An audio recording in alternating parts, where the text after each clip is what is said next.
Bonjour à tous, on est ravis de vous retrouver aujourd'hui pour ce webinaire autour de la gestion de projet avec Teams, SharePoint et Viva. Donc l'objectif aujourd'hui, c'est de vous parler un petit peu de sujets d'actualité. Il y a beaucoup de choses qui sont sorties chez Microsoft. Il y a eu beaucoup d'annonces, notamment Viva. Je sais que ça soulève beaucoup de questions et ça remplit un environnement qui est déjà dense dans l'environnement applicatif de chez Microsoft, qui répond à énormément de problématiques. Aujourd'hui, on va essayer de vous apporter un maximum de réponses sur la gestion de projet, quel outil utiliser dans quel cadre, et vous présenter un petit peu comment tout ça s'articule. Alors, on a la chance aujourd'hui d'avoir des invités de marque. En premier temps, je vais vous présenter donc Florian Longvilliers, qui est chef de produit Modern Work chez Microsoft, et son binôme technique, donc Hervé Lepeutrec, qui vont vous présenter donc toute la partie Viva, qui est une grosse nouveauté Microsoft et qui apporte énormément de choses autour de la Modern Workplace. On a la chance aussi d'avoir Alexandre Cipriani, donc le co-founder de Sales Team, outil qui va vous être présenté pendant cette présentation. Et moi-même, Florian Bourron, le CEO de Mosaic 365. Alors au programme aujourd'hui, donc présentation de Viva qui va être fait par les équipes de Microsoft, avec le positionnement de Viva, SharePoint et Teams dans la gestion de projet, qu'on va venir vous présenter. On va vous présenter les différents types de projets, comment ça s'articule, et on vous fera une démonstration en live avec une présentation de nos produits pour simplifier l'expérience autour de la gestion de projet, simplifier la gouvernance et faire en sorte qu'il y ait de l'usage et de l'adoption autour de ces projets. N'hésitez pas d'utiliser le chat pour poser toutes vos questions, on se fera un plaisir. Aujourd'hui, on a la chance d'avoir les équipes Microsoft avec des personnes tant côté produit que côté technique qui vont pouvoir vous répondre à toutes vos questions. Et si vous avez des questions ou qui sont plus précises ou des besoins, on se tiendra à votre disposition après ce webinaire pour vous parler directement. Je vais laisser la parole à Floriane pour commencer cette présentation. Merci beaucoup Florian. Et est-ce que je peux passer les slides? Parfait. Ravie d'être avec vous ce matin pour ce webinaire donc, dédié à la gestion de projet avec Teams, avec Viva et SharePoint bien sûr. Donc ce qu'on vous propose là pour les 15 prochaines minutes, c'est de revenir sur la plateforme expérience employée Microsoft Viva qui a été annoncée en février dernier.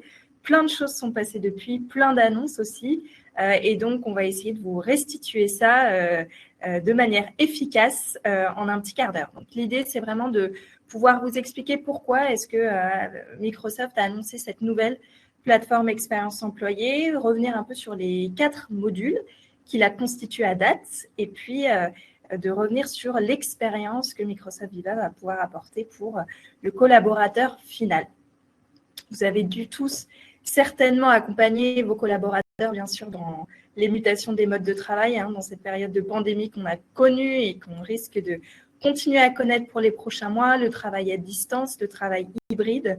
Et c'est vrai que de la part de nos collaborateurs, ça a exigé une résilience sans précédent, c'est-à-dire une capacité à s'adapter continuellement. Et donc, on va vraiment recentrer en fait cette discussion autour du collaborateur lui-même et de son engagement qui vraiment ont été et continuent à être au cœur des préoccupations des entreprises dans ce contexte mouvant. Et donc, comment adresser les défis qu'on a observés pendant ces derniers mois Vous en voyez un certain nombre ici. L'idée de garder les employés engagés, les garder informés, les aider aussi à garder un équilibre de vie professionnel et personnel. On a vu énormément d'impact du travail à distance et finalement du fait d'être éloigné de ses pairs sur le niveau de motivation et puis même la santé mentale de manière générale, avec des frontières qui deviennent évidemment de plus en plus floues. Et puis comment aider les collaborateurs à retrouver l'information plus facilement, surtout quand ils arrivent en entreprise finalement directement à distance sans avoir eu l'occasion de rencontrer leurs équipes de manière en physique. Et puis, comment avoir accès aux bonnes personnes sur les bons sujets, comment accompagner les collaborateurs pour qu'ils se développent, se forment continuellement pour se sentir, encore une fois, plus motivés et se préparer au métier de demain. Voilà tous les défis du coup qu'on a pu observer ces derniers temps et qu'on va essayer du coup d'adresser avec la nouvelle plateforme expérience employée de Microsoft Viva. Alors, vous allez me dire comment en fait on peut justement revenir et améliorer cette expérience collaborateur. Comment est-ce qu'on met en fait le collaborateur au centre dans cette réflexion autour des outils digitaux de l'entreprise, dans la gestion de projet, on reviendra dessus un peu plus longuement. On identifie souvent 6 éléments clés dans l'expérience de l'employé qu'on va essayer du coup d'améliorer pour encore une fois favoriser cet engagement et ce sentiment d'être à l'aise et de bien se sentir dans son environnement de travail et pour pouvoir naviguer à travers ces différents outils et applications d'entreprise. Donc, on a bien sûr le bien-être, le sentiment de se sentir à l'aise, respecté au travail, que ce soit physiquement, mentalement, émotionnellement. La connexion ou l'engagement, c'est-à-dire l'impression d'être en confiance dans une communauté diversifiée. Ensuite, on va avoir la concentration ou le focus, c'est vraiment en tant que collaborateur, je sais à quoi va ressembler le succès et sur quoi je dois prioriser mon temps et mes actions. Ensuite, la notion d'objectif, l'idée de pouvoir facilement trouver de l'information, les personnes référentes pour prendre les bonnes décisions pour réussir. Le développement ou la formation pour maximiser ses forces en tant qu'employé, pouvoir acquérir aussi des nouvelles compétences et élargir son expérience pour progresser vers ses objectifs.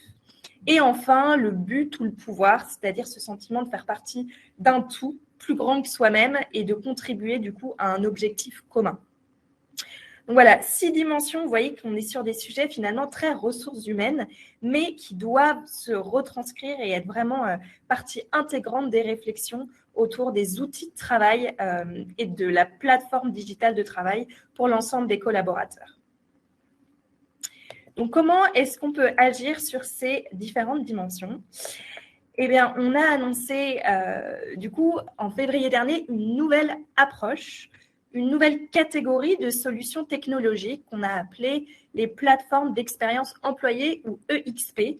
Et qu'est-ce que c'est une EXP ? C'est finalement une plateforme digitale ouverte et extensible qui va mettre le collaborateur au centre en réunissant les systèmes, les outils existants dans une expérience intégrée pour répondre aux grands enjeux de l'expérience collaborateur, que sont la vue, bien sûr la communication, l'accès aux ressources et aux compétences et à la formation. Donc Microsoft Viva, c'est la première plateforme expérience employée qui, au travers d'une interface unique, donc dans Microsoft Teams, et de tout un écosystème qui va être intégré à cette plateforme, va vous permettre, avec Viva Connections, d'infuser une culture d'engagement et de communication dans l'entreprise. Avec Viva Insights, de trouver un équilibre entre bien-être et productivité. Avec Viva Topics, de faciliter l'accès à la compétence et au partage de l'information, notamment grâce à l'intelligence artificielle. On va revenir dessus, bien sûr. Et avec Viva Learning, de pouvoir dynamiser les compétences et faciliter la formation des collaborateurs. Donc aujourd'hui, vous voyez que Viva, c'est 4 modules, ce que vous avez sous les yeux. On a annoncé en début de mois de novembre à Ignite un 5e module qui rejoindra la famille très prochainement, courant 2022, qui s'appelle Ally, ally.io, qui est donc qui va venir compléter cette valeur intégrée autour des OKR, donc des objectifs, des KPI, pour aussi pouvoir contribuer à cette partie gestion de projet. Mais donc, pour l'instant, 4 modules qu'on va donc détailler juste après. Juste avant, je voudrais revenir sur qu'est-ce qui fait de Viva une plateforme unique. Donc, aujourd'hui, on a vraiment le collaborateur, encore une fois, qui revient au centre et on va venir tirer tout le potentiel de l'environnement total Microsoft 365 pour pouvoir apporter des insights donc pertinents et exploitables. La sécurité et la confidentialité est bien sûr essentielle dans Viva. On va le voir sur les différents modules. On aura bien sûr l'anonymisation de données sensibles, notamment autour des comportements de travail. Et puis, il faut retenir que Viva est une plateforme qui vraiment va s'enrichir grâce à tout notre écosystème partenaire. Vous avez certainement déjà des systèmes en place comme des HCM ou des LMS pour la partie contenu de formation. Donc, il va bien sûr pas s'agir de recommencer à zéro, mais plutôt d'étendre vos investissements existants et de les relier mieux ensemble en les rendant disponibles dans cette plateforme, du coup, Microsoft Teams et à travers les différents modules de Viva. Donc, pour les contenus de formation, ce sera par exemple des intégrations avec LinkedIn Learning, avec EDX, Coursera. Pour des SIRH, on a beaucoup d'intégrations avec Workday. On a annoncé également des partenariats avec ServiceNow. Donc, c'est vraiment l'idée de prendre une approche plateforme et écosystémique avec Viva pour pouvoir répondre au mieux à vos besoins et puis s'assurer que voilà, il y ait une expérience du collaborateur sans couture à tous les moments de sa journée de travail. Mais je vous propose à présent de plonger un peu plus profondément dans les modules eux-mêmes.